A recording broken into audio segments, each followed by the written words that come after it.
السلام علیکم ویورز، میرا نام حماد ہے اور آپ دیکھ رہے ہیں نالج ٹی وی۔ دوستو، خانہ کعبہ پر قبضہ کرنے کی ناکام کوشش نومبر اور دسمبر 1979 میں ہوئی تھی، جب 500 لوگوں کے ایک گروپ نے السعود فیملی کو ہٹانے کے لیے مکہ میں خانہ کعبہ پر حملہ کر دیا تھا۔ ان حملہ آوروں کا دعویٰ تھا کہ امام مہدی اس دنیا میں ظہور پذیر ہو چکے ہیں اور اس وقت وہ ان کی پشت پناہی کر رہے ہیں۔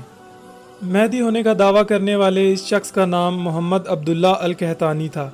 تقریباً 2 ہفتوں تک سعودی اسپیشل فورسز نے پاکستانی SSG کمانڈوز کے ساتھ مل کے ان حملہ آوروں کا مقابلہ کیا اور مسجد الحرام سے ان کا قبضہ ختم کروایا۔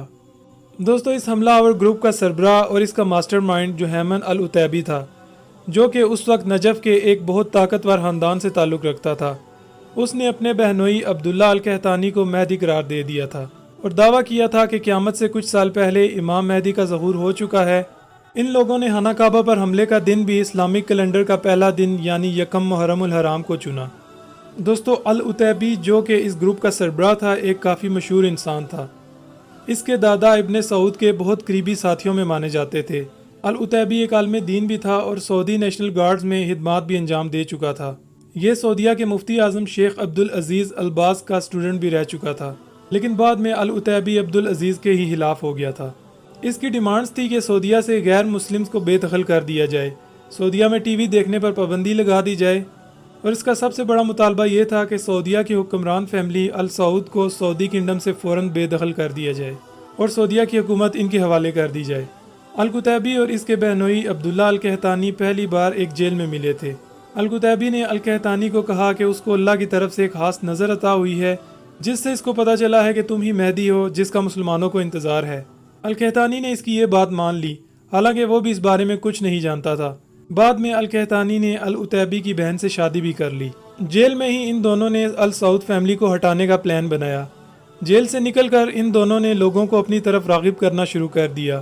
مہدی ہونے کا دعویٰ کرنے والے القحطانی اور العتیبی کی باتوں میں بہت سے لوگ آ گئے۔ العتیبی پہلے ہی ایک عالم دین تھا اور ایک طاقتور خاندان سے تعلق رکھتا تھا، تو دیکھتے ہی دیکھتے انہوں نے بہت سے لوگوں کو اکٹھا کر لیا۔ ان لوگوں میں کافی امیر لوگ بھی شامل تھے۔ العتیبی جو کہ نیشنل گارڈز میں رہ چکا تھا، اس نے بہت سے نیشنل گارڈز کو بھی اپنے ساتھ ملا لیا۔ یہ لوگ ہتھیار چلانا بخوبی جانتے تھے اور ان کو ہتھیار فراہم بھی کر سکتے تھے۔ نیشنل گارڈز کے ان لوگوں نے حملے سے ایک ہفتہ پہلے مسجد الحرام کے کمپاؤنڈ میں ہتھیار، بمز اور گیس ماسک جیسی چیزیں چھپانا شروع کر دی۔ مسجد الحرام کے نیچے زیر زمین چھوٹے چھوٹے کمرے بنے ہوئے ہیں۔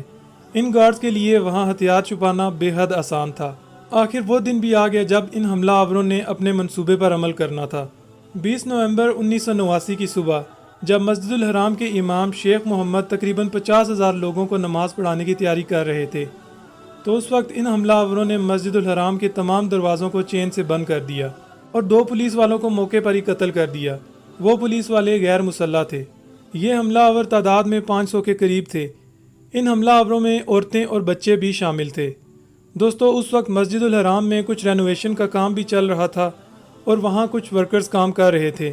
اس سے پہلے یہ حملہ آورز وہاں کی فون لائنز کاٹ دیتے۔ ان میں سے ایک ورکر نے حملے کی اطلاع دے دی۔ ان حملہ آوروں نے زیادہ تر نمازیوں کو باہر نکال دیا اور کچھ کو اپنے پاس یرغمال بنا لیا۔ ان کے پاس ہتھیار کی ایک بہت بڑی تعداد موجود تھی۔ اس کے علاوہ ان کے پاس گیس ماسک اور بمز بھی موجود تھے، جو پہلے سے ہی مسجد کے کمپاؤنڈز میں چھپا دیے گئے تھے۔ مسجد کے باہر لوگوں کو کچھ پتہ نہیں تھا کہ اندر کتنے لوگ یرغمال بنے ہوئے ہیں اور کتنے حملہ آور موجود ہیں۔ سعودی عرب کے وزیر داخلہ پرنس نائب بن عبدالعزیز کو جب اس بات کا پتہ چلا تو انہوں نے فوری طور پر سعودی سیکیورٹی فورسز کو مسجد الحرام کی طرف بھیجا۔ دوستو، تقریباً 100 کے قریب سیکیورٹی فورسز نے ان حملہ آوروں کا مقابلہ کیا، لیکن ناکام ہو کر واپس لوٹنا پڑا۔ حملہ آوروں نے بہت سے لوگوں کو یرغمال بنایا ہوا تھا اور پھر ان کے ساتھ بچے اور عورتیں بھی شامل تھیں۔ ان فورسز کو ہر قدم پھونک پھونک کر رکھنا پڑ رہا تھا۔ اس کے علاوہ ان کو مسجد الحرام کی حرمت کا بھی خیال رکھنا تھا۔ سعودی وزیر داخلہ نے فرانس کی اسپیشل فورس سے بھی رابطہ کیا اور فرانس سے بھی 4 اسپیشل آفیسرز جو کہ ایسی سچویشن کو ہینڈل کرنے کے ماہر تھے، سعودی عرب پہنچ گئے۔ دوستوں، ان دنوں سعودی عرب اور فرانس کی انٹیلیجنس کے دوران ایک خاص کانٹیکٹ تھا، اس لیے فرانس نے فوری طور پر سعودی عرب کی مدد کرنے کا فیصلہ کیا۔ اس کے بعد سعودی حکومت نے پاکستان کی آرمی سے بھی رابطہ کیا اور ان کو ساری صورتحال سے آگاہ کیا۔ دوستو، پاک آرمی کی اسپیشل فورسز یونٹ نے فوری طور پر 50 SSG کمانڈوز کو سعودیہ کی مدد کے لیے بھیجنے کا فیصلہ کر لیا، جن کی قیادت جنرل پرویز مشرف نے کرنی تھی۔ حملہ آور مسجد کے لاؤڈ سپیکر سے اپنی ڈیمانڈز بتا رہے تھے۔ ان کا کہنا تھا کہ سعودیہ فوری طور پر مغربی ممالک کو تیل کی فراہمی بند کرے اور تمام غیر ملکی سفیروں کو سعودیہ سے باہر نکال دیا جائے۔ اب سعودی حکومت اور تمام فورسز نے فیصلہ کیا کیونکہ تمام حملہ آور مسجد الحرام میں موجود ہیں تو ان کو بہت ہی محتاط ہونا پڑے گا اور مسجد الحرام کی حرمت کا بھی خیال کرنا پڑے گا۔ حملہ آوروں اور فورسز کے درمیان زبردست مقابلہ شروع ہو چکا تھا۔ عینی شاہدین کا کہنا تھا کہ اصل آپریشن پاکستانی SSG کمانڈوز نے مکمل کیا اور انہوں نے ہی حملہ آوروں کو گھٹنے ٹیکنے پر مجبور کر دیا تھا۔ دوستو یہ لڑائی تقریباً 2 ہفتے تک چلی۔ اس لڑائی کے دوران مرنے والوں کی تعداد 255 ہو گئی تھی اور تقریباً 560 لوگ اس میں زخمی ہوئے۔ ان میں عام لوگ، فورسز اور وہ حملہ آور بھی شامل تھے۔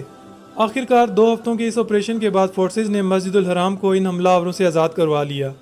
اس حملے کا سن کر پوری مسلم دنیا میں غم و غصہ چھا گیا تھا۔ مہدی ہونے کا دعویٰ کرنے والا القحطانی اس آپریشن میں مارا گیا تھا، لیکن اس حملے کا سربراہ اور ماسٹر مائنڈ العتیبی اپنے دوسرے ساتھیوں سمیت پکڑا گیا اور بعد میں ان سب کا سر قلم کر دیا گیا۔ یہ تاریخ میں پہلا ایسا واقعہ تھا جس کی وجہ سے کئی دن تک مسجد الحرام میں اذان نہیں دی گئی۔ دوستو امید کرتا ہوں آپ کو یہ ویڈیو کافی اچھی اور انفارمیٹیو لگی ہوگی۔ اگر آپ مجھ سے انسٹاگرام پہ کنیکٹ ہونا چاہتے ہیں تو اس کا لنک میں نے ڈسکرپشن میں دے دیا ہے، اور اگر ابھی تک آپ نے میرے چینل کو سبسکرائب نہیں کیا تو ابھی سبسکرائب کر لیں اور بیل آئیکن بھی پریس کر دیں۔ میں ایسی ہی انٹرسٹنگ اور انفارمیٹیو ویڈیوز اپنے چینل پہ اپلوڈ کرتا ہوں۔